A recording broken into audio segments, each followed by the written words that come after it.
Assalamualaikum warahmatullahi wabarakatuh. Kali ini saya akan mempresentasikan sistem informasi kepegawaian. Nama saya Muhammad Husni Ulum, NIM 19 240 0129, kelas IKP 43. Satu, latar belakang. Suatu sistem informasi untuk seorang pegawai sangat diperlukan oleh semua instansi, terlebih apabila suatu instansi tersebut adalah suatu instansi yang menitik beratkan pada perusahaan.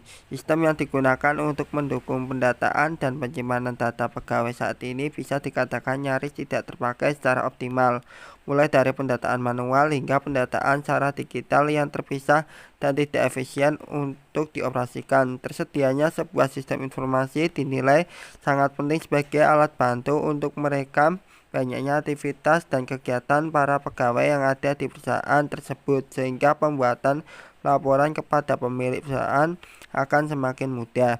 Saat ini memang telah tersedia sistem informasi perusahaan baik gratis maupun berbayar, namun kebanyakan tidak sesuai dengan apa yang perusahaan perlukan.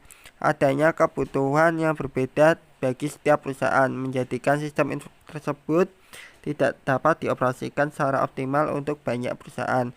Pemodelan sistem informasi kepegawaian akan disesuaikan dengan kebutuhan perusahaan secara menyeluruh sehingga dapat digunakan secara optimal oleh perusahaan tersebut atas dasar alasan tertentu. Maka penulis berkeinginan untuk membuat suatu sistem informasi kepegawaian yang dapat digunakan pada seluruh perusahaan. 2.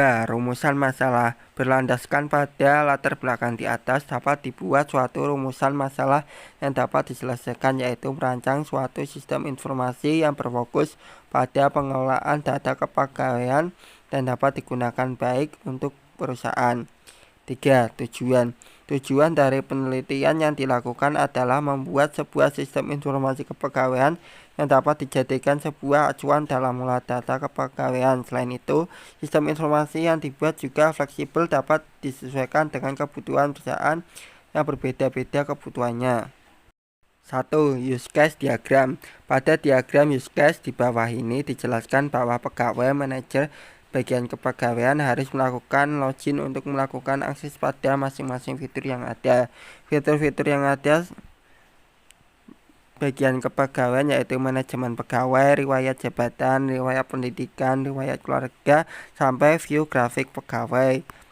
Untuk manajer, view data pribadi, view pengajuan tahun ini, pengajuan seluruhan, view arsip pengajuan.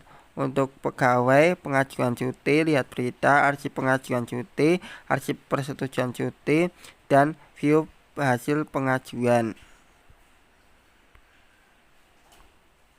Kelas diagram.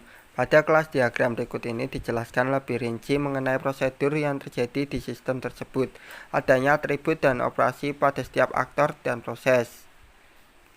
Untuk pegawai mempunyai NIP sampai password, mengisi dan melihat data kepegawaian dari nama sampai riwayat keluarga, bisa melakukan mengisi, melihat, mengupload.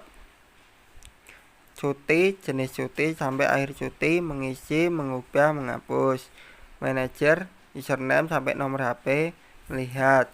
Berita, judul, isi, tag, tanggal sampai penulis. Admin, username sampai nomor HP, dapat melakukan melihat, mengisi, mengubah, dan menghapus. Activity diagram, user membuka aplikasi kepegawaian, menampilkan form login, mengisi username dan password, tekan tombol login, pengecekan username dan password, jika salah menampilkan username atau password salah, jika benar menampilkan dashboard. Kesimpulan, berdasarkan laporan di atas dapat disimpulkan bahwa laporan sistem informasi kepegawaian dengan penggunaan sistem komputerisasi, maka pengelolaan data perusahaan dapat dilakukan dengan cepat dan mudah. Dalam pengelolaan data pegawai di perusahaan, maka bagian perusahaan dan manajer akan mendapatkan kemudian lebih efisien dalam hal waktu dan tenaga. Kemudian dengan menggunakan sistem komputerisasi dapat mengurangi kesalahan laporan pengelolaan dibandingkan dengan sistem manual yang sebelumnya diterapkan dalam perusahaan. Kritik dan saran. Penulis menyadari sepenuhnya jika laporan ini masih banyak kesalahan dan jauh dari sempurna. Oleh karena itu, untuk memperbaiki laporan tersebut, penulis meminta kritik yang membangun dari para pembaca. Sekian dari saya, kurang lebihnya mohon maaf. Wassalamualaikum warahmatullahi wabarakatuh.